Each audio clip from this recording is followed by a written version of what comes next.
Good morning, children. Today we are learning about the second chapter of botany. അന്ന് നമ്മൾ പഠിച്ചതിന്റെ ബാക്കിയാണ് നമ്മൾ ഇന്ന് പഠിക്കാൻ ഉദ്ദേശിക്കുന്നത്. അന്ന് നമ്മൾ നിർത്തിയത് ആനിമൽ ഹസ്ബൻഡറി ആയിരുന്നു അല്ലെ. ആനിമൽ ഹസ്ബൻഡറി, അതിൽ ഡയറി ഫാം, അതുപോലെ തന്നെ എപ്പികൾച്ചർ, ഇങ്ങനെയുള്ള കാര്യങ്ങൾ നമ്മൾ പറഞ്ഞു. ഇനി മൂന്നാമത്തെ കാര്യം, അതിന്റെ ബാക്കിയായിട്ട് മൂന്നാമത്തെ കാര്യം എന്ന് പറയുന്നത് പിസികൾച്ചർ ആണ്. പിസികൾച്ചർ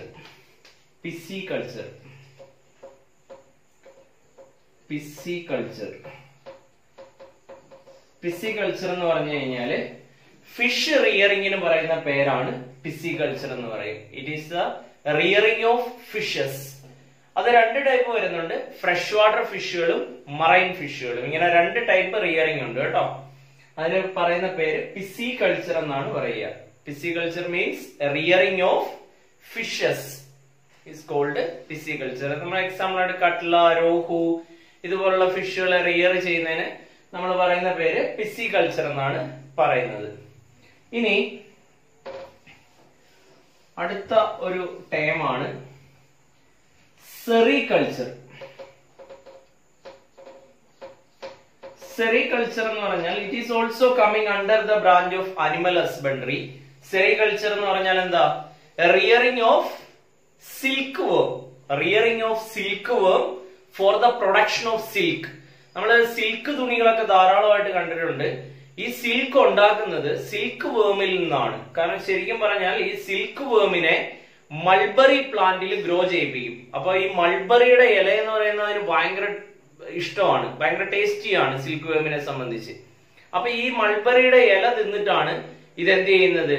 ഗ്രോ ചെയ്യുന്നത്, മൾബറി പ്ലാന്റിൽ ഗ്രോ ചെയ്യുന്നത്. അപ്പം അതിനെ എടുത്തിട്ട് അതിന്റെ പ്യൂപ്പയെ എടുത്ത് ഹോട്ട് വാട്ടറിലിട്ട് കില്ല് ചെയ്യും. കില്ല് ചെയ്തതിനു ശേഷം അതിനെ പ്രോസസ് ചെയ്തിട്ടാണ് അതിൽ നിന്നും സിൽക്ക് ത്രെഡ് സെപ്പറേറ്റ് ചെയ്യുന്നത്. അപ്പൊ ആ പ്രോസസ്സിന് പറയുന്ന പേരാണ് സെറികൾച്ചർ എന്ന് പറയും. റിയറിംഗ് ഓഫ് സിൽക്ക് വേം ഈസ് കോൾഡ് സെറികൾച്ചർ. അപ്പൊ നമ്മൾ ഇപ്പൊ പ്രധാനമായിട്ട് പഠിച്ചത് ഒന്ന് ഡയറി ഫാം മാനേജ്മെന്റ് ആയിരുന്നു. വളരെ ഇമ്പോർട്ടന്റ് ആണ്, നിങ്ങളെ സംബന്ധിച്ച് ബോർഡ് എക്സാമിൽ വളരെ ഇമ്പോർട്ടന്റ് ആയിട്ടുള്ള ഒരു കണ്ടന്റ് ആണ്. ഡയറി ഫാം എങ്ങനെയാണ് മാനേജ് ചെയ്യുന്നത്, അതിന് അറിയേണ്ട കാര്യങ്ങൾ എന്തൊക്കെയാണ്, ഇത് ചോദിക്കാറുള്ളതാണ്. അത് വളരെ ഇമ്പോർട്ടന്റ് ആയിട്ടുള്ള ഒരു ക്വസ്റ്റ്യൻ ആണ്. പിന്നെ രണ്ടാമതൊരു ഇമ്പോർട്ടന്റ് പാർട്ടാണ് എപ്പികൾച്ചർ എന്ന് പറയുന്നത്. ഇത് രണ്ടുമാണ് മെയിൻ ആയിട്ട് അതിൽ നിന്ന് ചോദിക്കാറുള്ളത്. ഇനി നമ്മൾ വേറൊരു കണ്ടന്റിലോട്ട് പോവുകയാണ്. സെപ്പറേറ്റ് കണ്ടന്റ് ആണ് ബ്രീഡിങ്. ആനിമൽ ബ്രീഡിംഗ് എന്ന് പറയുന്നത് it's a programme. Animal breeding പ്രോഗ്രാമുകളുണ്ട്. അതിനെ ആനിമൽ ബ്രീഡിങ്ങിനെ രണ്ടായിട്ട് ക്ലാസിഫൈ ചെയ്തിട്ടുണ്ട്. Inbreeding and out breeding. Inbreeding എന്നും ഔട്ട് ബ്രീഡിംഗ് എന്നും രണ്ടായിട്ട് ക്ലാസിഫൈ ചെയ്തിട്ടുണ്ട്. ആനിമൽ ബ്രീഡിങ്ങിനെ രണ്ടായിട്ട് ക്ലാസിഫൈ ചെയ്തിരിക്കുന്നതാണ് inbreeding and out breeding. Inbreeding എന്ന് പറഞ്ഞാൽ സെയിം കൈൻഡ് ഓഫ് സ്പീഷീസ് കൊണ്ട് മെയിൽ ആൻഡ് ഫീമെയിൽ സ്പീഷീസ് തമ്മിൽ മേറ്റ് ചെയ്യുന്നതിനെയാണ് ഇൻബ്രീഡിംഗ് എന്ന് പറയുക. ഫെർട്ടിലൈസേഷൻ നടക്കും. Same type of species fertilization take place within the species is called inbreeding. ഇതിന്റെ ഒരു ബെനിഫിറ്റ് എന്താന്ന് ചോദിച്ചാൽ ഇത് എക്സാമിന് ചോദിക്കാറുള്ളതാണ്. What is the benefit of inbreeding എന്ന് ചോദിച്ചാൽ it help to increase homozygosity in animals. എന്താണ് ഈ ഹോമോസൈഗോസിറ്റി എന്ന് പറഞ്ഞാൽ? ഹോമോസൈഗസ് ആനിമൽസ് അല്ലെ ഹോമോസൈഗസ് ക്യാരക്ടർ എന്ന് പറഞ്ഞാൽ സിമിലർ പാരന്റിന്റെ എക്സാക്ട് ക്യാരക്ടറിനെ നമുക്ക് കൊണ്ടുവരാൻ പറ്റും എന്നുള്ളതാണ് ഈ ഇൻബ്രീഡിങ്ങിന്റെ ഒരു ബെനിഫിറ്റ് എന്ന് പറഞ്ഞാൽ. It help to increase the homozygosity. ഇനി ഇതിന്റെ ഒരു ഡീമെറിറ്റ് എന്താന്ന് ചോദിച്ചാൽ ഇത് എന്തിന് കാരണമാകും? ഇൻബ്രീഡിംഗ് ഡിപ്രഷൻ എന്ന് പറയുന്ന ഒരു പ്രോസസ്സിന് കാരണമാണ് സ്റ്റെറിലിറ്റി, റീപ്രൊഡക്റ്റീവ് സ്റ്റെറിലിറ്റി ഉണ്ടാവും. Continuous inbreeding cause reproductive sterility in organisms. ഇപ്പൊ തുടർച്ചയായിട്ട് ഒരേ ഓർഗാനിസത്തിനെ തമ്മിൽ ബ്രീഡ് ചെയ്യിപ്പിച്ചു കഴിഞ്ഞാൽ ഒരു 2-3 ജനറേഷൻ കഴിയുമ്പോൾ ആ പാരന്റൽ ഓർഗാനിസത്തിന്റെ റീപ്രൊഡക്റ്റീവ് എബിലിറ്റി നഷ്ടപ്പെട്ടു പോകും. ആ പ്രോസസ്സിന് പറയുന്ന പേരാണ്, ആ ഫിനോമിനന് പറയുന്ന പേരാണ് ഇൻബ്രീഡിംഗ് ഡിപ്രഷൻ എന്നാണ് പറയുക. That is known as inbreeding depression. Continuous inbreeding cause inbreeding depression in the animals. Okay, I hope you understood. So inbreeding, this much is only about inbreeding. Inbreeding means breeding take place within the same species is called inbreeding. ഇനി നമ്മൾ ഔട്ട്ബ്രീഡിങ്ങിലോട്ട് പോയി കഴിഞ്ഞാല് outbreeding different types ഉണ്ട്.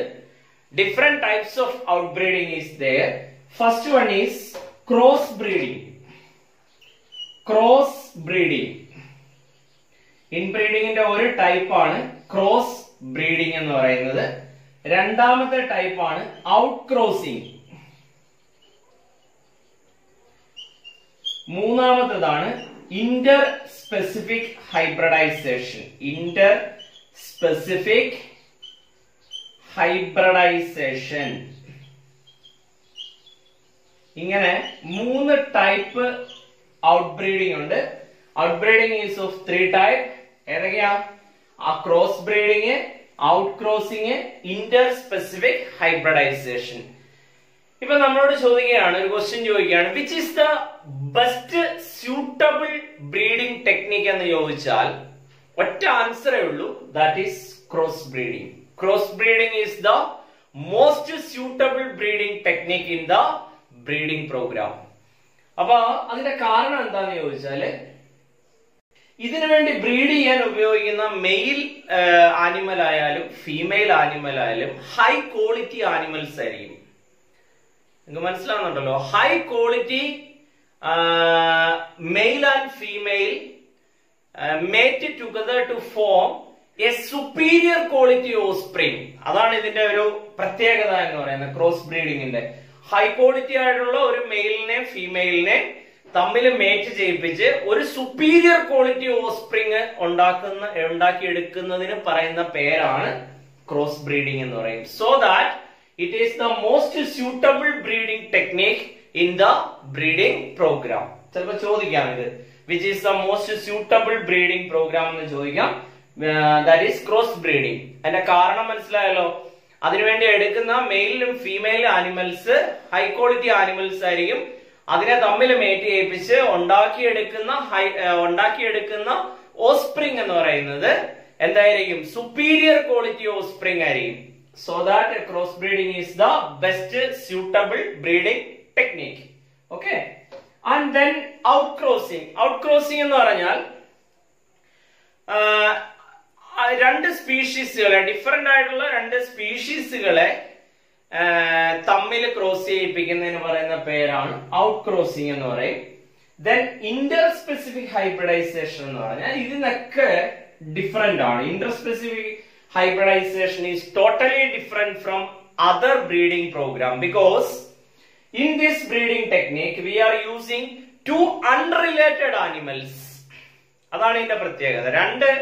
ഒരു റിലേഷനും ഇല്ലാത്ത രണ്ട് ആനിമൽസിനെ തമ്മിൽ മേറ്റ് ചെയ്യിപ്പിച്ച് ഒരു ന്യൂ ഓർഗാനിസത്തിനെ, ഒരു ന്യൂ ആനിമലിനെ ക്രിയേറ്റ് ചെയ്യുന്ന ഒരു പ്രോസസ് ആണ് ശരിക്കും ഇന്റർ സ്പെസിഫിക് ഹൈബ്രിഡൈസേഷൻ എന്ന് പറയുന്നത്. എന്ന് പറഞ്ഞാൽ നമുക്ക് ഒരു എക്സാമ്പിൾ പറഞ്ഞു കഴിഞ്ഞാൽ, horse and donkey mate together to form mule. നമ്മൾ കേട്ടിട്ടുണ്ടാവും, കഴുതയും കുതിരയും തമ്മിൽ മേറ്റ് ചെയ്യിപ്പിച്ചിട്ട് അതിൽ നിന്ന് ഉണ്ടാക്കിയെടുത്ത ഒരു പുതിയ ഓർഗാനിസമാണ് മ്യൂൾ എന്ന് പറയും. MULE, mule. Horse and donkey mate together to form mule. ഒരു പുതിയ ജനറ്റിക് ഡൈവേഴ്സിറ്റി ഉള്ള ഒരു ഓർഗാനിസം ഡെവലപ്പ് ചെയ്തു.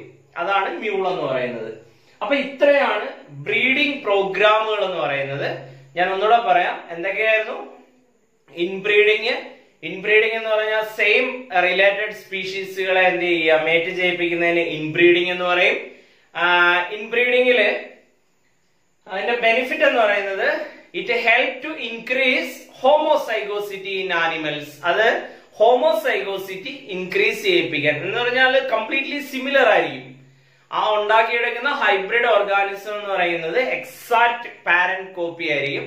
അങ്ങനെയുള്ളതിനെയാണ് most of the characters are transfer into the offspring. അങ്ങനെയുള്ളതിനെ നമ്മൾ എന്ത് പറയും, ഇൻബ്രീഡിംഗ് എന്ന് പറയും. ദെൻ ഔട്ട്ബ്രീഡിംഗ് എന്ന് പറഞ്ഞാൽ അൺറിലേറ്റഡ് ആനിമൽസിനെ തമ്മിൽ മേറ്റ് ചെയ്യുന്നതിന് ഔട്ട്ബ്രീഡിംഗ്. ഔട്ട്ബ്രീഡിങ്ങിനെ തന്നെ 3 ആയിട്ട് ക്ലാസിഫൈ ചെയ്തിട്ടുണ്ട്. Cross breeding, out crossing, inter specific hybridization. അതിൽ ക്രോസ് ബ്രീഡിംഗ് എന്ന് പറഞ്ഞാൽ I already told you it is the best suitable breeding technique because the parental organism is high quality animals that is used to produce a superior quality offspring. അതുകൊണ്ട് തന്നെ cross breeding best method ആണ്. Then out crossing. Out crossing എന്ന് പറഞ്ഞാൽ unrelated സ്പീഷീസുകളെ തമ്മിൽ cross ചെയ്യിപ്പിക്കുക. Then inter specific hybridisation എന്ന് പറഞ്ഞാൽ അൺറിലേറ്റഡ് ആനിമൽസിനെ തമ്മിൽ എന്ത് ചെയ്യിപ്പിക്കുക, ക്രോസ് ചെയ്യിപ്പിച്ച് ഒരു ന്യൂ ഓർഗാനിസത്തിനെ പ്രൊഡ്യൂസ് ചെയ്യുക. That is called inter specific hybridization. അവിടെ ചെയ്യുന്നത് example horse and donkey mate together to form mule, MULE. Okay, I hope you understood this. So we will move to the next content. ഇതൊക്കെ നിങ്ങളൊന്ന് ഒന്നുകൂടെ ഒന്ന് വായിച്ചു നോക്കുക കേട്ടോ. അപ്പം ആ ഒരു എക്സാക്ട് ഐഡിയ നിങ്ങൾക്ക് കിട്ടും. സോ നെക്സ്റ്റ് നമുക്ക് എടുക്കാനുള്ളത്, ഞാനൊരു 2 കൺസെപ്റ്റ് ഞാൻ പറയാൻ ഉദ്ദേശിക്കുന്നുണ്ട് ഇവിടെ. നമ്മൾ അടുത്ത ടോപ്പിക് എന്ന് പറയുന്നത് പ്ലാന്റ് ബ്രീഡിംഗ് ആണ്. പ്ലാന്റ് ബ്രീഡിങ്ങിലോട്ട് പോകുന്നതിന് മുമ്പായിട്ട് പ്ലാന്റ് ബ്രീഡിങ്ങിൽ വരുന്ന 2 കാര്യങ്ങൾ ഇന്നത്തെ ക്ലാസ്സിൽ ഞാൻ പറയുകയാണ്. One is bio fortification. Bio fortification.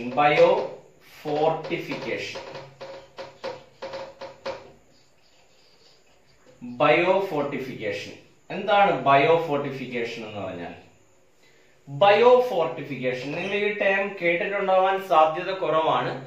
Biofortification എന്ന് പറഞ്ഞു കഴിഞ്ഞാൽ സാധാരണ ചില എന്താ പറയാ എക്കണോമിക്കലി ഒരുപാട് ബാക്കിൽ നിൽക്കുന്ന ചില ആഫ്രിക്കൻ കൺട്രീസ് ഉണ്ട്. എത്യോപ്യ, അങ്ങനെയുള്ള കുറെ രാജ്യങ്ങളുണ്ട്.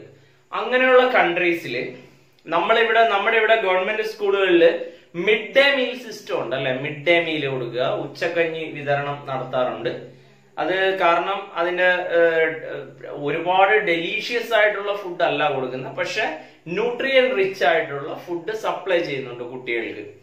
ഇതുപോലെ അല്ല എങ്കിലും ഇതിനോട് കമ്പയർ ചെയ്യാൻ പറ്റുന്ന വേറൊരു കാര്യമാണ് ഈ ആഫ്രിക്കൻ കൺട്രീസിൽ അല്ലെങ്കിൽ ചില ബാക്ക്വേർഡ് ആയിട്ട് നിൽക്കുന്ന കൺട്രീസിലൊക്കെ കുട്ടികൾക്ക് വേണ്ടി ന്യൂട്രിയൻ റിച്ച് ആയിട്ടുള്ള ഫുഡ് സപ്ലൈ കൊടുക്കുന്നുണ്ട്. ടിൻ ഫുഡുകളായിട്ടും അല്ലാതെയും ഒക്കെ കൊടുക്കുന്നുണ്ട്. അതിന്റെ ബെനിഫിറ്റ് എന്താന്ന് ചോദിച്ചാൽ, അല്ലെങ്കിൽ അതിന്റെ എയിം എന്താന്ന് ചോദിച്ചാൽ, it help to overcome malnutrition. അതാണ് ആ ഒരു ടേമാണ് അവിടെ. ആ മാൽ ന്യൂട്രീഷൻ എന്ന് പറയുന്ന അല്ലെ പോഷകാഹാരത്തിന്റെ കുറവിനെ ഓവർകം ചെയ്യാൻ, തരണം ചെയ്യാൻ വേണ്ടിയിട്ടുള്ള ഒരു പ്രോസസ് ആണ് ശരിക്കും വാട്ട് ബയോഫോർട്ടിഫിക്കേഷൻ. ബയോഫോർട്ടിഫിക്കേഷൻ ചെയ്യുന്ന ഇത്രയേ ഉള്ളൂ. പ്രോട്ടീൻസ്, മിനറൽസ്, കാർബോഹൈഡ്രേറ്റ് ഇതെല്ലാം കൂടെ ഒരു ഫുഡ് സപ്ലിമെന്റില് ബാലൻസ് ചെയ്തുകൊണ്ട് എന്ത് ചെയ്യുക, ഫുഡ് പ്രൊഡ്യൂസ് ചെയ്യുക. It help to overcome malnutrition. എന്തൊക്കെയാണ്? Proteins, minerals, carbohydrate and other nutrients are equally balanced in a food item. That food item is called biofortified food. ആ പ്രോസസ്സിന് പറയുന്ന പേരാണ്, അല്ല ഫിനോമിനന് പറയുന്ന പേരാണ് ബയോഫോർട്ടിഫിക്കേഷൻ. അതുവഴി ഉണ്ടാക്കിയെടുക്കുന്ന ഫുഡിന് പറയുന്ന പേരാണ് ബയോഫോർട്ടിഫൈഡ് ഫുഡ് എന്ന് പറയുന്നത്. That is called biofortified food. So biofortification എന്ന് പറഞ്ഞാല് ചിലപ്പോൾ നിങ്ങളോടൊരു ക്വസ്റ്റ്യൻ ചോദിക്കാം. Some of the countries doctors suggested biofortified food to balance the health of children. അതിന്റെ റീസൺ ചിലപ്പോൾ നിങ്ങളോട് ചോദിക്കും. എന്താണ് അതുകൊണ്ടുള്ള ബെനിഫിറ്റ് എന്താണ് എന്ന് ചോദിച്ചാൽ എന്താ എഴുതേണ്ടത്? ബയോഫോർട്ടിഫൈഡ് ഫുഡ് എന്താണെന്ന് എഴുതണം, ബയോഫോർട്ടിഫിക്കേഷൻ എന്താണെന്ന് എഴുതണം. മാൽ ന്യൂട്രീഷൻ എന്ന് പറയുന്ന ഒരു ടേം നിങ്ങൾ ക്വസ്റ്റ്യന് കാണുമ്പോ അപ്പോ ഓർത്തോണം, that question is related with biofortification. കാരണം ഈ ബയോഫോർട്ടിഫിക്കേഷന്റെ മേജർ എയിം എന്ന് പറയുന്നത് it help to overcome malnutrition. അതാണ്, ആ ഒറ്റ എയിമാണ്, മേജർ എയിം എന്ന് പറയുന്നത് അതാണ്. അപ്പൊ നമുക്ക് കാണാം ചില സൂപ്പർ മാർക്കറ്റുകളിലൊക്കെ ചെല്ലുമ്പോ ചില ടിൻ ഫുഡുകളൊക്കെ നിങ്ങൾക്ക് കാണാൻ പറ്റും. അവിടെ എഴുതിയിട്ടുണ്ട് ബയോഫോർട്ടിഫൈഡ് ഫുഡ് എന്ന് എഴുതിയിട്ടുണ്ടാവും. അപ്പൊ ബയോഫോർട്ടിഫിക്കേഷൻ എന്ന് പറഞ്ഞാൽ എന്താ? മിനറൽസ്, പ്രോട്ടീൻസ്, കാർബോഹൈഡ്രേറ്റ്, അതർ ന്യൂട്രിയൻസിനെ ഈക്വലി ബാലൻസ് ചെയ്ത് ഫുഡ് സപ്ലിമെന്റ് പ്രൊഡ്യൂസ് ചെയ്യുന്നതിനെയാണ് ബയോ ഫോർട്ടിഫിക്കേഷൻ എന്ന് പറയുന്നത്. ആ ഫുഡ് ഐറ്റത്തിന് പറയുന്ന പേര് ബയോ ഫോർട്ടിഫൈഡ് ഫുഡ് എന്നാണ് പറയുക. ഓക്കെ, ദെൻ നെക്സ്റ്റ് നമുക്ക് പഠിക്കാനുള്ള ഒരെണ്ണമാണ് single cell protein. Single cell protein എന്താണ്? സിംഗിൾ സെൽ പ്രോട്ടീൻ എന്ന് നോക്കാം. സിംഗിൾ സെൽ പ്രോട്ടീൻ എന്ന് പറഞ്ഞാല് ചില ആൽഗകൾ, യൂണിസെല്ലുലാർ ആയിട്ടുള്ള ചില ആൽഗകളെ പ്രോട്ടീൻ റിച്ച് മീഡിയത്തിൽ ഗ്രോ ചെയ്യിപ്പിച്ചിട്ട് ആ ആൽഗകളെ പ്രോസസ് ചെയ്ത് അതിൽ നിന്നും പ്രോട്ടീൻ റിച്ച് ആയിട്ടുള്ള ഫുഡ് ഐറ്റംസ് പ്രൊഡ്യൂസ്. നിങ്ങൾ കേട്ടിട്ടുണ്ട് പ്രോട്ടീൻ പൗഡറുകളൊക്കെ അങ്ങനെ ഉണ്ടാക്കിയെടുക്കുന്നതാണ്. അങ്ങനെയുള്ള ആ പ്രോസസ്സിന് പറയുന്ന പേരാണ് സിംഗിൾ സെൽ പ്രോട്ടീൻ എന്ന് പറയും. ഉദാഹരണത്തിന് ഈ പൊട്ടാറ്റോ പ്രോസസ് ചെയ്യുന്ന പ്ലാന്റുകളുണ്ട്. പൊട്ടാറ്റോ പ്രോസസ് ചെയ്യുന്ന പ്ലാന്റുകളില് അതിന്റെ ഈ വാട്ടർ, ഈ അതിനെ ഫിൽട്ടർ ചെയ്ത് അതിനകത്തെ ന്യൂട്രിയൻസിനെ കംപ്ലീറ്റ് റിമൂവ് ചെയ്യുന്ന വാട്ടർ ഒരു ടാങ്കിൽ ഡിപ്പോസിറ്റ് ചെയ്യും, സെറ്റിൽ ചെയ്യും. ആ ടാങ്കിന്റെ മേളില് സ്പൈറുലിന എന്ന് പറയുന്ന ഒരു ആൽഗയുണ്ട്. സ്പൈറുലിന ഒരു സിംഗിൾ സെൽഡ് ആൽഗയാണ്. സ്പൈറുലിന കോമൺ ആയിട്ട് സിംഗിൾ സെൽ പ്രോട്ടീനിന് വേണ്ടി യൂസ് ചെയ്യുന്ന ഒരു ആൽഗയാണ് സ്പൈറുലിന എന്ന് പറയുന്നത്. ഈ സ്പൈറുലിനയെ ഗ്രോ ചെയ്യിപ്പിക്കുമ്പോൾ ആ വാട്ടറിലെ കംപ്ലീറ്റ് പ്രോട്ടീനിനെ ഈ ആൽഗ എന്ത് ചെയ്യും? അബ്സോർബ് ചെയ്യും. അബ്സോർബ് ചെയ്തതിന് ശേഷം അത് ആ ആൽഗയുടെ ഗ്രോത്ത് കംപ്ലീറ്റ് ആയി കഴിയുമ്പോൾ ഇതെന്ത് ചെയ്യും? ഇതിനെ അതിൽ നിന്ന് റിമൂവ് ചെയ്തിട്ട് ഡ്രയറിലിട്ട് ഡ്രൈ ചെയ്ത് ഇതിനെ പൊടിയാക്കും. ആ പൊടി പ്രോട്ടീൻ ഡെഫിഷ്യൻസി ഡിസീസുകൾക്ക് വേണ്ടിയിട്ട് അത് യൂട്ടിലൈസ് ചെയ്യാറുണ്ട്. അപ്പൊ ഇങ്ങനെ ഉണ്ടാക്കിയെടുക്കുന്ന ഈ പ്രോസസ്സിനെയാണ് നമ്മൾ എന്ത് പറയുക? Single cell protein. കോമൺ ആയിട്ട് നമ്മൾ യൂസ് ചെയ്യുന്ന സിംഗിൾ സെൽ പ്രോട്ടീൻ എന്ന് പറയുന്നത് ഏതാണ്? സ്പൈറുലിനയാണ്. സ്പൈറുലിന എന്ന് പറയുന്ന ആൽഗയാണ് കോമൺ ആയിട്ട് സിംഗിൾ പ്രോട്ടീൻ ആയിട്ട് യൂസ് ചെയ്യുന്നത്. ഓക്കെ, അപ്പൊ നമ്മൾ ഇന്ന് പഠിച്ചത് കഴിഞ്ഞ ക്ലാസ്സിലെ കുറച്ച് ബാലൻസ് ഉണ്ടായിരുന്നു, അത് ഞാൻ പറഞ്ഞു നിങ്ങളോട്. ഡയറി ഫാം മാനേജ്മെന്റും എപ്പികൾച്ചറും നമ്മൾ കഴിഞ്ഞ ക്ലാസ്സിൽ പറഞ്ഞതാണ്. അത് കൂടാതെ പിന്നെ സെറികൾച്ചറും പിസികൾച്ചറും കൂടെ പറഞ്ഞു. അതിനുശേഷം ബ്രീഡിംഗ് ടെക്നിക്സ് പറഞ്ഞു അല്ലെ, ഇൻബ്രീഡിങ്ങും ഔട്ട് ബ്രീഡിങ്ങും പറഞ്ഞു. പിന്നെ ക്രോസ് ബ്രീഡിംഗ് ആണ് ബെസ്റ്റ് ബ്രീഡിംഗ് ടെക്നിക് എന്ന് പറഞ്ഞു, അതിന്റെ റീസൺ പറഞ്ഞു. പിന്നെ ഇൻബ്രീഡിങ്ങിന്റെ ബെനിഫിറ്റും അതിന്റെ അഡ്വാൻറ്റേജും ഡിസഡ്വാൻറ്റേജും പറഞ്ഞു. അതിനുശേഷം നമ്മൾ പഠിച്ച രണ്ട് മേജർ കണ്ടന്റുകളാണ്. One of the question is sure from this content. One is biofortification and other is single cell protein. Biofortification എന്ന് പറഞ്ഞാൽ ന്യൂട്രിയന്റ് മീൻസ് ഡിഫറെന്റ് ന്യൂട്രിയൻസിനെ കമ്പൈൻ ചെയ്യിപ്പിച്ചുകൊണ്ട് ഉണ്ടാക്കിയെടുക്കുന്ന ഫുഡിനെയാണ് ബയോഫോർട്ടിഫിക്കേഷൻ. ആ പ്രോസസ്സിനാണ് ബയോഫോർട്ടിഫിക്കേഷൻ എന്ന് പറയുന്നത്. അത്തരം ഫുഡ് ഐറ്റംസിന് ബയോഫോർട്ടിഫൈഡ് ഫുഡ് എന്ന് പറയും. പിന്നെ സിംഗിൾ സെൽ പ്രോട്ടീൻ എന്ന് പറഞ്ഞാൽ commonly used single cell protein is spirulina. അതെങ്ങനെയാണെന്ന് ഞാൻ പറഞ്ഞു കഴിഞ്ഞു. I hope you understood this content. നമുക്കിനി അടുത്ത ക്ലാസ്സിൽ ബാക്കി പഠിക്കാം. Okay, by.